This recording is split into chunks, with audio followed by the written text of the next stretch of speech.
All right, guys, we are on Mark Orr Road in Royal Oak, and we did not make it all the way out to the city tap at the main sewer line out in the street.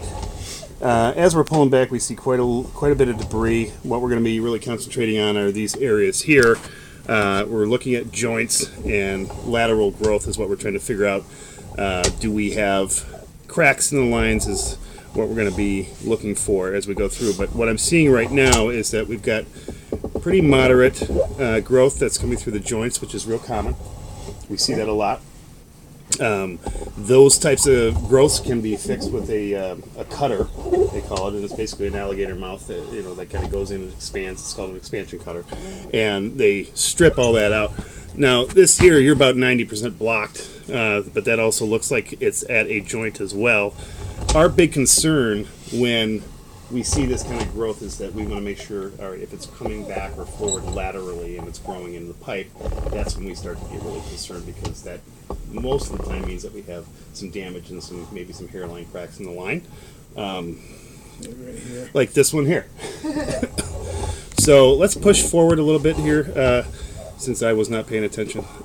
Okay, so actually go even 3 more inches.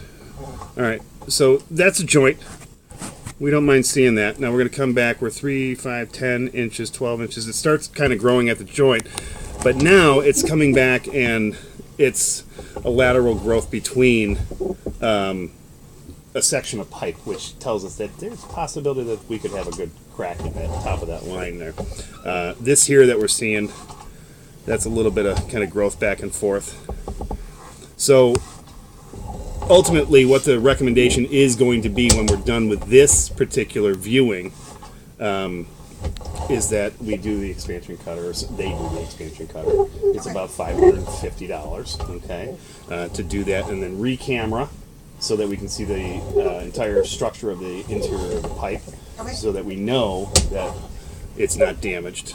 But like, once again, this is real common that we see this. Okay. So it's a maintenance issue once it's cleaned, where they'll do a root X treatment when they do the cutting as well. It's a foam that expands inside the pipe. It kills off all the root ends at the joints, and then you kind of maintain that system every year to 2 years. Is about what it takes to do that. And the Rid-X treatment itself is about $150 at most. Yeah. To do that every year to 2 years. Okay. So we should be kind of getting close here. It's in the next minute or so when we start. Well, this is where we start to see our cast iron. So we're now at the foundation, working our way back underneath the slab of the house, and we're coming up and out. So I can't for certain say that I have anything that's really glaring there that's major damage.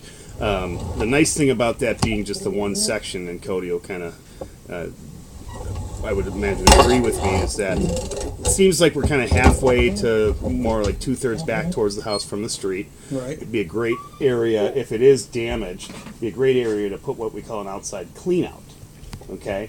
And why we recommend that is because if you call a plumber and you tell them, hey, we've got a crack in our sewer line, their heads go ching. Yep. Yep. 12, 15 grand. Yep. Okay. Yeah. This being one section of pipe, you tell them, hey, I need an exterior clean out installed in my front yard. It's about $2,500.